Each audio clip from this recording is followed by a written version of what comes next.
أعوذ بالله من الشيطان الرجيم. بسم الله الرحمن الرحيم. الحمد لله رب العالمين. الصلاة والسلام على أشرف المرسلين وعلى آله وصحبه أجمعين. أما بعد، وقال الله تعالى في القرآن الكريم: أعوذ بالله من الشيطان الرجيم. بسم الله الرحمن الرحيم. إن الله لا يستحيي أن يضرب مثلا ما بعوضة فما فوقها، فأما الذين آمنوا فيعلمون أنه الحق من ربهم، وأما الذين كفروا فيقولون ماذا أراد الله بهذا مثلا يضل به كثيرا ويهدي به كثيرا وما يضل به إلا الفاسقين. صدق الله العظيم. الجامعة മുസാലിഹാത്തിന്റെ അനുമോദന സ്നേഹ സംഗമ വേദിക്ക് നേതൃത്വം നൽകുന്ന അൽ ഹാഫിസ് അഷ്ഫാഖ് മസൂദി അൽ ഖാസിമി അവർ ഈ മഹനീയമായ സംഗമവേദിയെ ധന്യമാക്കി ഈ സായാഹ്നം ഓർമ്മയിലെന്നും സൂക്ഷിക്കാൻ അവസരമൊരുക്കുകയും കുട്ടികളെ മാനസികമായും കലാപരമായും പ്രാപ്തരാക്കുകയും ചെയ്ത മണിയൂർ UP സ്കൂൾ പ്രധാന അധ്യാപിക ഷർമില ടീച്ചർ അവർ, എന്റെ സ്നേഹിതരായ പ്രിയ കൂട്ടുകാരെ, സ്നേഹനിധികളായ പ്രിയ രക്ഷിതാക്കളെ, അസ്സലാമു അലൈക്കും വറഹ്മത്തുള്ളാഹി വബറകാതുഹു. ലോകത്ത് ഒരുപാട് ചരിത്രകാരന്മാരും ചരിത്ര ഗ്രന്ഥങ്ങളും ഉണ്ടായിട്ടുണ്ട്. നമ്മുടെ വിദ്യാഭ്യാസ മേഖലയിൽ തന്നെ ചരിത്ര പഠനത്തിന് വലിയ പ്രാധാന്യം അർഹിച്ചുകൊണ്ടുള്ളതാണ്. ചരിത്ര പഠന മേഖലയിൽ വല്ലപ്പോഴും മാറ്റത്തിരുത്തലുകളും അഭിപ്രായ വ്യത്യാസങ്ങളും ഉണ്ടായിട്ടുണ്ട്. പക്ഷേ ഖുർആനിലൂടെ അല്ലാഹു സുബ്ഹാനഹു വ തആല പറയുകയാണ്, ചരിത്രങ്ങൾ അല്ലാഹു സുബ്ഹാനഹു വ തആല ഖുർആനിലൂടെ മനുഷ്യർക്ക് കുറെ ചരിത്രങ്ങൾ പഠിപ്പിക്കുന്നുണ്ട്. അത്തരം ചരിത്രങ്ങളോട് തർക്കിച്ചവർക്കും മാറ്റത്തിരുത്തലുകൾ കൊണ്ടുവരാൻ ശ്രമിച്ചവർക്കും പരാജയങ്ങൾ സംഭവിച്ചതായി കാണാനും പഠിക്കാനും സാധിച്ചിട്ടുണ്ട്. എന്താണ് അതിനുള്ള വ്യത്യാസം? അതാണ് നാം ഇന്നിവിടെ ചർച്ച ചെയ്യാൻ ഉദ്ദേശിക്കുന്നത്. അഥവാ ഇസ്ലാമിക ചരിത്രത്തെ കുറിച്ച്. പ്രിയപ്പെട്ടവരെ, ഈ ലോകത്താദ്യമായി ഉണ്ടായവൻ അല്ലാഹു സുബ്ഹാനഹു വ തആലയാണ്.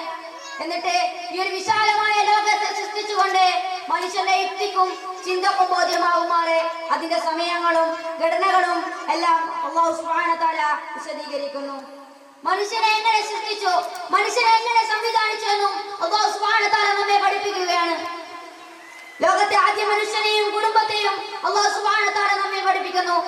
ആ തലമുറയിൽ നിന്ന് വരുന്ന വ്യത്യസ്തമായ സമൂഹങ്ങളെയും അല്ലാഹു സുബ്ഹാനഹു വ തആല നമ്മെ പഠിപ്പിക്കുകയാണ്. ഞാൻ ഈ പറയുന്ന ആമുഖ കാര്യങ്ങളൊക്കെ ഈ നൂറ്റാണ്ടുകളിലുള്ളതല്ല. ആയിരക്കണക്കിന് വർഷങ്ങൾക്ക് മുമ്പ് ഈ ലോകത്തിൽ നിലനിന്ന സമൂഹങ്ങളെ കുറിച്ചാണെന്ന് നിങ്ങളുടെ മനസ്സിൽ ഓർമ്മ വെച്ച് വേണം കാര്യങ്ങൾ കേൾക്കാൻ. ദീനിൽ പഠിപ്പിക്കപ്പെട്ടതായ ചരിത്രങ്ങളെല്ലാം മറ്റു വിഭാഗങ്ങൾക്കിടയിലും പഠിപ്പിക്കപ്പെടുന്നുണ്ട്. പേരുകളിൽ വ്യത്യാസം ഉണ്ടാവുമെങ്കിലും അല്ലാഹു സുബ്ഹാനഹു വ തആല പറഞ്ഞ ചരിത്രം തന്നെയാണ്. ലോകത്തെ കാണിച്ചുകൊണ്ടാണ് അല്ലാഹു സുബ്ഹാനഹു വ തആല ഓരോ ചരിത്രത്തെയും പറയുന്നത്.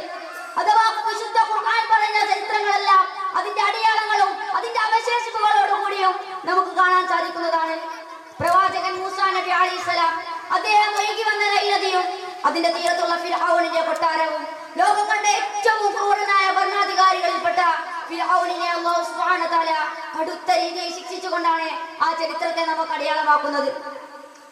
അല്ലാഹു സുബ്ഹാനഹു വ തആലയിൽ നിന്ന് വിശുദ്ധമായ വചനങ്ങളെ സ്വീകരിച്ച് പിന്നീട് അല്ലാഹു സുബ്ഹാനഹു വ തആലയോട് ധിക്കാരപൂർവ്വം പ്രവർത്തിച്ച് അല്ലാഹു സുബ്ഹാനഹു വ തആലയുടെ ശാപം ഏറ്റുവാങ്ങി ഇന്നും അല്ലാഹു സുബ്ഹാനഹു വ തആലയുടെ കോപത്തിൽ കഴിഞ്ഞുകൂടുന്ന ഇസ്രായേലി സമുദായത്തെയും നമുക്ക് ഓരോരുത്തർക്കും കാണാൻ സാധിക്കുന്നതാണ്. അല്ലാഹുവിന്റെ ഖലീൽ എന്ന സ്ഥാനപ്പേര്, അല്ലാഹുവിന്റെ കൂട്ടുകാരൻ എന്ന സ്ഥാനപ്പേര് സ്വീകരിച്ച ഇബ്രാഹിം നബി അലൈഹിസ്സലാം വലിയ വലിയ തീക്കുണ്ടാരങ്ങളെ പോലുള്ള വലിയ പരീക്ഷണങ്ങളെ അതിജീവിച്ച് വലിയ ത്യാഗവും സഹനവും സഹിച്ച് തന്റെ വാർദ്ധക്യകാലത്ത് ലഭിച്ച തന്റെ പൊന്നോമന മകനെയും കുടുംബത്തെയും ഒരു വിജനമായ സ്ഥലത്ത് തനിച്ചാക്കി പോകുന്നിടത്ത് അല്ലാഹു സുബ്ഹാനഹു വ തആല നമുക്കൊരു ചരിത്രത്തെ പഠിപ്പിക്കുന്നു. പരിശുദ്ധനായ അല്ലാഹു സുബ്ഹാനഹു വ തആലയെ ആരാധിക്കുവാൻ വേണ്ടി ഭൂമിയിൽ ആദ്യമായി പണിത കഅബയും അതിന്റെ ഇടവും ചരിത്രവും ഇബ്രാഹിം നബി അലൈഹിസ്സലാമിന് പറഞ്ഞു കൊടുത്തുകൊണ്ട് അവിടെ അത് പുതുക്കി പണിയുകയാണ്. ഈ ചരിത്രവും അല്ലാഹു സുബ്ഹാനഹു വ തആല നമ്മെ പഠിപ്പിക്കുന്നു. പഠിപ്പിക്കുന്നു. ഈ കൈക്കൊണ്ട ഇസ്മായിൽ നബി അലൈഹിസ്സലാമിനും ഹാജറ ബീവിക്കും അല്ലാഹു സുബ്ഹാനഹു വ തആല ചൊരിഞ്ഞു കൊടുത്ത കാരുണ്യമാണ് സംസം. അല്ലാഹു സുബ്ഹാനഹു വ തആല പഠിപ്പിക്കുന്ന ഈ ചരിത്രത്തിലെ സംസം എന്ന കാരുണ്യത്തെ ലോകത്തിലൊന്നും കാണാൻ സാധിക്കുന്നതാണ്. ചരിത്രം പഠിക്കുന്നവർക്ക് മുന്നിലായി ആവർത്തിച്ച് പറയുന്നു മസ്ജിദുൽ അഖ്സയും. പ്രിയപ്പെട്ടവരെ, എത്ര വ്യക്തമായ ചരിത്രങ്ങളാണ് അതിന്റെ അവശേഷിപ്പുകളോടുകൂടി അല്ലാഹു സുബ്ഹാനഹു വ തആല നമ്മെ പഠിപ്പിക്കുന്നത്.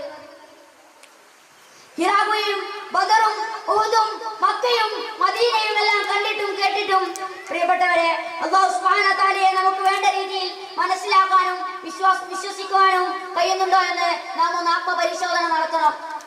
ഈ ചരിത്രങ്ങളെല്ലാം സത്യങ്ങളാണ്. ഇങ്ങനെ സത്യങ്ങളായ ചരിത്രങ്ങളെല്ലാം അല്ലാഹു സുബ്ഹാനഹു വ തആല നമ്മെ പഠിപ്പിക്കുന്നതിന് കാരണം അല്ലാഹുവിലും അവന്റെ ദീനിലും അവന്റെ പ്രവാചകനിലും അവന്റെ പരിശുദ്ധമായ ഖുർആനിലും സംശയങ്ങൾ വരാതിരിക്കാൻ വേണ്ടിയിട്ടാണ്. ഞാൻ ഇനിയും കൂടുതൽ ചരിത്രങ്ങൾ മനസ്സിലാക്കുന്നതിന്റെ ആവശ്യകത നിങ്ങൾക്ക് മുമ്പിൽ പറയേണ്ടതില്ലല്ലോ. ഈ ചെറിയ വാക്കുകളിൽ നിന്ന് നിങ്ങൾക്ക് മനസ്സിലായിട്ടുണ്ടാവുമെന്ന് ഞാൻ കരുതുന്നു. അല്ലാഹു സുബ്ഹാനഹു വ തആലയുടെ ദീനിനെ സംശയിക്കുന്ന, അതിനെ കളവാക്കുന്ന അത്തരം ആളുകളിൽ നിന്നും എന്നെയും നിങ്ങളെയും കാക്കുമാറാകട്ടെ. അല്ലാഹുവിന്റെ ദീനിനെ അതിന്റെ ചരിത്രത്തോടു കൂടി പഠിക്കണമെന്ന വസിയത്തോടെ ഞാൻ എന്റെ വാക്കുകൾക്ക് വിരാമം കുറിക്കുന്നു. വആഖിറു ദഅവാനാ അൽഹംദുലില്ലാഹി റബ്ബിൽ ആലമീൻ. അസ്സലാമു അലൈക്കും വറഹ്മത്തുള്ളാഹി വബറകാതുഹു.